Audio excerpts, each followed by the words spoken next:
Bonjour, je suis heureuse de vous accueillir dans notre série de webinaires qui s'adresse plus particulièrement aux clients du secteur public bénéficiaires des marchés UGAP. Aujourd'hui, AWS est disponible au catalogue du marché de services d'informatique en nuage, cloud externe de l'UGAP, attribué à Capgemini, partenaire d'AWS. Ce marché soutient la stratégie cloud de l'État et sa doctrine d'utilisation des services cloud en permettant à l'ensemble des entités publiques bénéficiaires de l'UGAP d'accéder au catalogue de services cloud pour en faciliter la commande. Cette série a pour but de vous présenter comment le secteur public français peut tirer le meilleur parti du cloud AWS pour transformer le service aux citoyens. Dans ce webinaire, Asineta Serban, responsable innovation dans les équipes d'AWS Secteur Public France, va vous présenter la culture d'innovation d'AWS pour passer de l'idée à une solution concrète en un temps réduit. À travers l'exemple du programme Centre d'innovation cloud, KIC d'AWS, en partenariat avec l'École d'affaires publiques de Sciences Po Paris, ce webinaire explore comment, en partenariat avec les institutions publiques, des étudiants développent des solutions innovantes pour répondre aux enjeux que rencontrent ces organisations publiques. Les étudiants peuvent s'appuyer sur les technologies d'innovation utilisées par Amazon pour créer de nouveaux produits et services, ainsi que sur les connaissances techniques approfondies d'experts pour développer leurs prototypes fiables, flexibles et sécurisés sur le cloud. Bonne visualisation. Bonjour à toutes et à tous, je suis Asineta Servan, je suis responsable de l'innovation au sein des équipes secteur public d'AWS et je vais vous parler aujourd'hui de la manière dont Amazon Web Services fait de l'innovation pour soutenir les efforts des administrations publiques. Chez Amazon, nous avons une manière particulière de faire de l'innovation.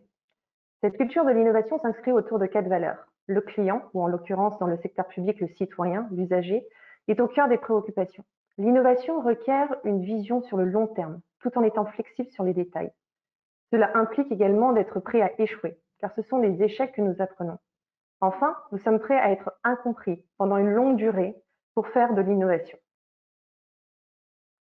Ces valeurs reposent sur 4 piliers fondamentaux qui sont interdépendants pour que tout un chacun puisse être et devenir un innovateur. La culture, c'est-à-dire toujours mettre l'usager et le citoyen au centre, des mécanismes, des comportements codés qui facilitent les réflexions innovantes, une architecture robuste et flexible, une organisation en équipe projet autonome garant du produit ou du service sur tout son cycle de vie. Parmi ces mécanismes, nous en avons un très particulier. On appelle le travail à rebours de l'usager, en anglais working backwards. C'est un processus que nous utilisons pour définir une vision claire plutôt que pour documenter ce que nous avons déjà décidé de faire. Sur les 185 produits et services d'AWS, tous sont passés par la même méthodologie d'innovation qui repose sur la compréhension fine et profonde des problématiques de l'usager et des opportunités qui peuvent s'en dégager, de la production d'un communiqué de presse fictif, de la rédaction d'une foire aux questions exhaustives, à la fois pour répondre aux questions clés qu'un usager pourrait se poser, mais aussi aux questions des parties prenantes internes, et l'élaboration de visuels sous la forme d'un storyboard pour illustrer l'expérience utilisateur. Nous avons aussi une construction connue sous le nom des 5 questions usagers, auxquelles nous devons répondre systématiquement lorsque nous commençons à réfléchir à toute nouvelle idée. Celles-ci peuvent être ou peuvent sembler d'une facilité trompeuse. Vous pourriez passer 5 minutes, tout comme 5 mois, à répondre à ces questions. Mais se poser ces questions nous aide à affiner la réflexion avant de commencer à produire les artefacts du travail à rebours. Le communiqué de presse est un fil conducteur narratif d'une page décrivant un nouveau produit et service en utilisant un langage centré sur l'utilisateur. Avec ce communiqué de presse, nous nous inscrivons et imaginons le futur et ce que peut ressentir un usager face à cette nouvelle idée. Ce processus s'inscrit en amont de tout autre travail, bien avant même de produire la moindre ligne de code. Si nous limitons le communiqué de presse à une seule page, c'est aussi pour nous obliger à être précis, concis sur la manière dont nous décrivons le produit ou le service.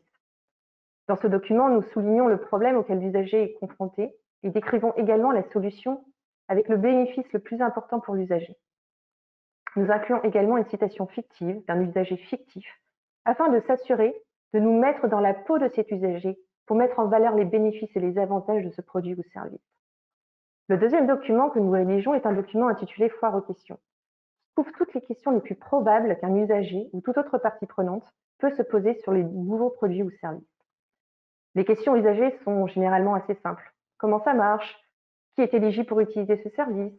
Etc.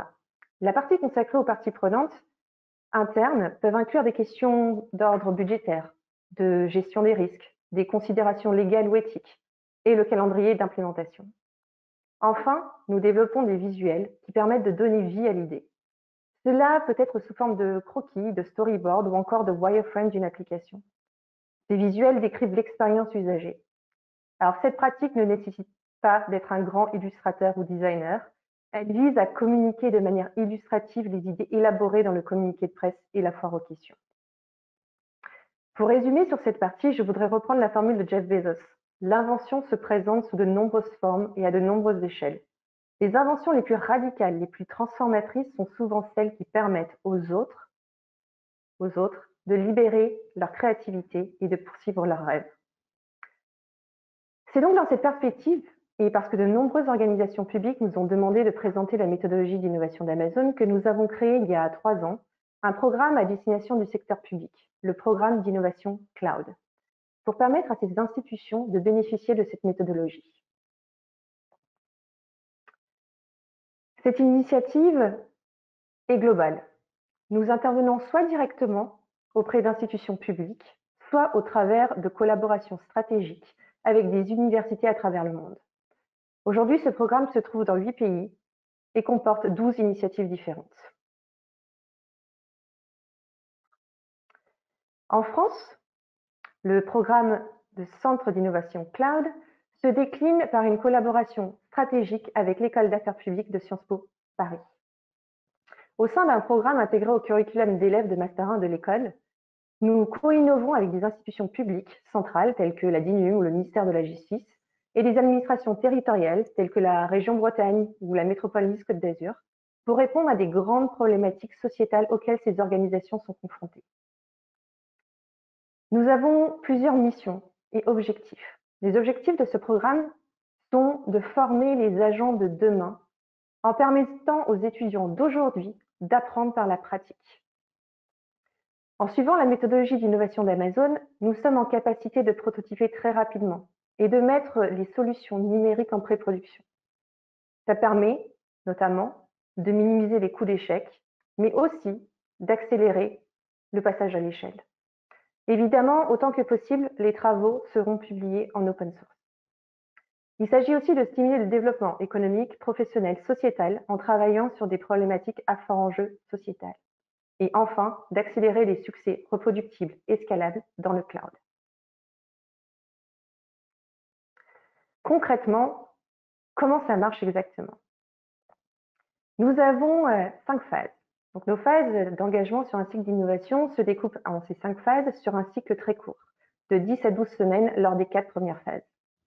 Les étudiants ont un semestre de fin janvier à fin mai pour travailler sur ce programme à raison de 1 jour dédié par semaine.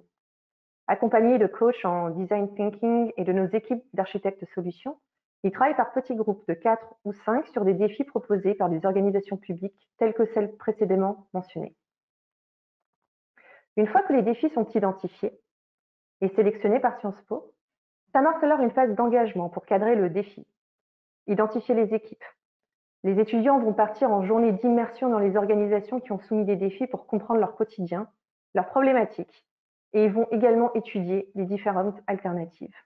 Un atelier d'innovation, Working Backwards, est ensuite conduit avec pour objectif de trouver l'idée et la solution phare avec la production du communiqué de presse, de la foire aux questions et des visuels. S'ensuit ensuite, pour les solutions numériques, un atelier technique pour définir l'architecture, les flux de données, les briques nécessaires et le périmètre du prototype. Grâce à cette méthodologie et aux artefacts produits et aux nombreuses briques technologiques disponibles, nous prototypons ensuite très vite, en sprint de 1 semaine, conjointement avec les étudiants. Évidemment, des revues avec les organisations qui ont soumis des défis sont menées régulièrement pour s'assurer de la cohérence et de l'adéquation du produit ou du service par rapport à leurs problématiques. Lors du dernier cycle d'innovation qui s'est déroulé de janvier à mai 2020, 110 étudiantes et étudiants ont participé à la résolution de 11 défis, qui ont permis d'avoir 21 prototypes. Ceux-ci ont été présentés à l'issue du cycle d'innovation en mai 2020, dont certains avec un vrai potentiel de poursuite, soit directement chez l'organisation publique partenaire, soit de façon autonome par les étudiants décidant de s'engager dans le développement du projet au-delà du temps imparti pour le programme, par exemple en créant une start-up. Nous continuons bien sûr à accompagner et à soutenir ces initiatives qui sortent désormais du cadre du projet étudiant, mais qui apportent une vraie réponse aux enjeux des acteurs publics. Parmi ces projets, il y a Smarticip. Smarticip a été développé pour répondre à un défi proposé par la DINUM, qui consistait à comment renouer un lien de confiance entre les citoyens et les pouvoirs publics grâce au numérique. Smarticip est une application qui rapproche les citoyens des initiatives et des services publics locaux en donnant une vision globale et dynamique de la ville au travers de 3 fonctionnalités très simples. La première fonctionnalité, c'est les consultations. Les citoyens peuvent prendre part au débat autour des consultations proposées par leur mairie et exprimer leur opinion sur des projets structurants de leur ville. Par exemple, dans le cas où une ville prévoit des travaux de son théâtre, les habitants peuvent se prononcer sur le type de travaux qu'ils souhaitent.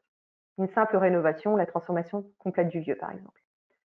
La deuxième fonctionnalité est autour des démarches administratives. Les citoyens peuvent se préparer à effectuer leurs démarches administratives facilement et rapidement grâce aux informations, telles que les adresses où effectuer ces démarches, accessibles depuis une carte interactive. Enfin, la troisième fonctionnalité est celle des événements de la ville. L'application facilite la participation des citoyens aux événements organisés par les acteurs publics de leur ville. Si vous souhaitez avoir une idée plus précise du type de solutions concrètes et co-construites lors de ce programme, je vous invite notamment à regarder le webinaire suivant consacré à l'innovation et effectué par la Startup Public Plus. Je souhaite vous remercier pour votre attention. N'hésitez pas à me contacter pour toute question. Bonne journée à tous. Merci pour cette excellente présentation. J'espère que ce webinaire vous a plu et a répondu à vos attentes. N'hésitez pas à nous le faire savoir et à nous partager vos commentaires dans le questionnaire de satisfaction que vous recevrez à la suite de ce visionnage. Nous sommes à l'écoute de votre avis pour faire évoluer nos services au plus proche du secteur public français. Si vous voulez des détails complémentaires, contactez-nous à l'adresse info-ugap@amazon.com. Je vous remercie de votre attention et à bientôt.